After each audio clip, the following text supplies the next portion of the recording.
Good afternoon, hello all, and thank you for watching. So this is part 9, and it should be my final video on the areas that Trump was mentioned in the Epstein files according to Bing's AI co-pilot. We were gaslit about everything else. There are no emails and all that kind of stuff, and he is only mentioned 35 times in all these documents. So you can search it for yourself. It is blackvault.com, and then you go in and search like Trump Epstein, and then it pulls up like 3 things, and you want the section that says processed. You click on that, and then you put that on like a flash drive. When you open that up, then you can type in Trump's name. So you just type in Trump, hit enter, and then Acrobat Reader or Adobe Reader, whatever it's called, will run through and pull all the pages that only mention his name. And let me tell you, he's mentioned 35 times in these pages. So here's the last part of it. It's case 18, TAC 2868, document 2760809, 2019, 2628224, page 32 of 77. Mr. Barden, who prepared the January 2015 statement, did not intend the January 2015 statement to be a traditional press release solely to disseminate information to the media. Exhibit K 15, so he did not request that Mr. Gao, G-O-W, or any other public relations specialist prepare the statement and ID. Instead, Mr. Gao served only as Mr. Barden's conduit to the media representatives who had requested a response to the joinder motion allegations and who Mr. Barden believed might republish his allegations. ID. Mr. Barden intended the statement to mitigate the harm to Ms. Maxwell's reputation from the press's republication of plaintiff's false allegations. ID 16. He believed this could be accomplished by a suggestion to the media that, among other things, they should subject plaintiff's allegations to inquiry and scrutiny. ID, for example, he noted the plaintiff's allegations changed dramatically over time, suggesting that they are obvious lies and therefore should not be publicized as news. ID. And I'm reading it as it's written. Mr. Barden also intended the January 2015 statement to be a shot across the bow of the media, which he believed had been unduly eager to publish plaintiff's allegations without conducting an inquiry of their own. ID 17. So Mr. Barden stated repeatedly that plaintiff's allegations were defamatory. ID. In this sense, the statement was very much intended as a cease and desist letter to the media recipients, letting the media recipients understand the seriousness with which Ms. Maxwell, I've been reading a lot, it's been a long day. Ms. Maxwell considered the publication of plaintiffs' obviously false allegations and the legal indefensibility of their own conduct. ID. Consistent with Mr. Barden's purposes for the statement, Mr. Gao's emails prefaced the statement with the following language. Please find attached a quotable statement on behalf of Ms. Maxwell, emphasis supplied. ID 19. The statement was intended to be a single, one-time, only comprehensive response, quoted in full to plaintiffs December 30th, 2014. Quoted in full to plaintiffs December 30th, 2014. All right. Oh, and that's what that page looks like. And we're moving on. And it says case 18, TAC 2868, document 2760809, 2019, 2628224, page 33 of 77. Allegations that would give the media Ms. Maxwell's response. ID. The purpose of the prefatory statement was to inform the media recipients of this intent. ID. We note that plaintiff in her complaint makes the same mistake as the Steinhelber plaintiff, extracting words and phrases from their opinion context so that she can claim the assertion of a defamatory fact. See Doc 130, and it's like space 30.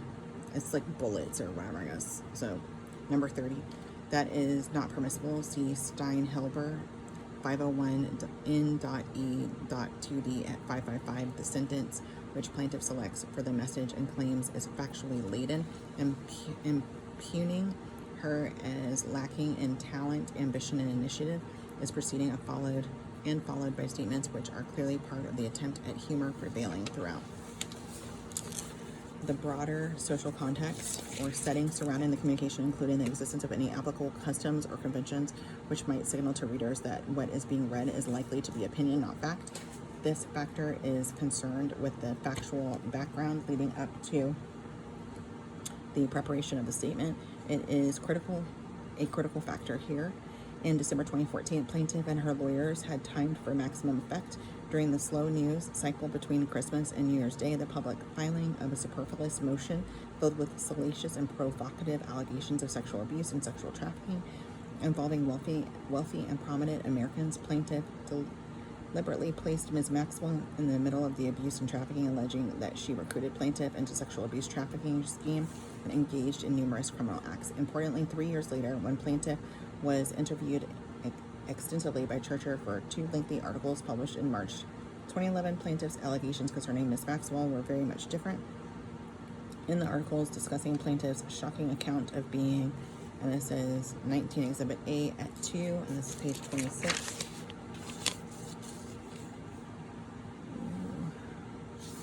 And the next page, and that's where it stopped, by the way. Next page is case 18 TAC 2868, document 272 0809 2019 262 8208, page 1 of 2, United States Court of Appeals for the Second Circuit. At a stated term of the United States Court of Appeals for the Second Circuit held at Thurgood Marshall United States Courthouse, 40 Foley Square in the city of Newark on the 9th day of August 2019 before Jose A. Cabranes, C-A-B-R-A-N-E-S, Cabranes, I'm not sure, Rosemary S. Pooler, Christopher F. Droney, D-R-O-N-E-Y, circuit judges, Julie Brown, Miami Herald Media Company, interveners, appellants versus Ghislaine Maxwell, defendant, appellee, versus Virginia L. Jeffrey, plaintiff, appealee, not appellee, you understand? Alan M. I'm not in law. Like, what are you talking about? Alan M. Dershowitz, Michael Cernovich, DBA Cernovich Media, interveners, appellants versus Virginia L. Jeffrey, plaintiff, appealee versus Ghislaine Maxwell, defendant, appealee. This is 16 TAC 3945L, 17 TAC 1625 CON, 17 TAC 17722 CON. And this order 18 TAC 2868 for the ones that I read above. That, so there's that one there and there. And then next, there's nothing on the back of that, so that's it. So I just have a few minutes to still talk to make it under like 10 minutes or whatever, or close to it. And I just wanted to put my little 2 cents in there and say, I know that everybody's calling for, you know, fry these people, hang these people, whatever, for doing all of these heinous crimes and everything. But you have to remember that there is no double jeopardy. So they, I do believe, only have one shot at it, right? So don't you want them to take the best shot that they can take to snag all of these and like perpetrators and like dirty low frequency people, just grab them all, right, and make them stand up for, you know, the punishment that they did, and stand up for everything that the punishment that they deserve and the punishment that they inflicted on people, right? Willingly, unwilling, it doesn't matter, right? They did wrong and they knew that they did wrong. So we need to hold them accountable, and I think you only get one shot. I mean, I don't know how that works. If they can be tried and then it gets pushed up to something else and it keeps going. I don't know if it has to appear ultimately in front of the Supreme Court. I'm not really sure, but no matter what, you have to be prepared. Have to, in order to do it right? So you don't want to rush it. You don't want anybody rushing your case, right? If there's something done to your loved one, you want them to knock it out of the park, right? And to there be like no stone unturned, and there's no way that anybody can weasel their way out of this stuff. Ugh, that's disgusting. But anyway, so just use your marbles. Logic.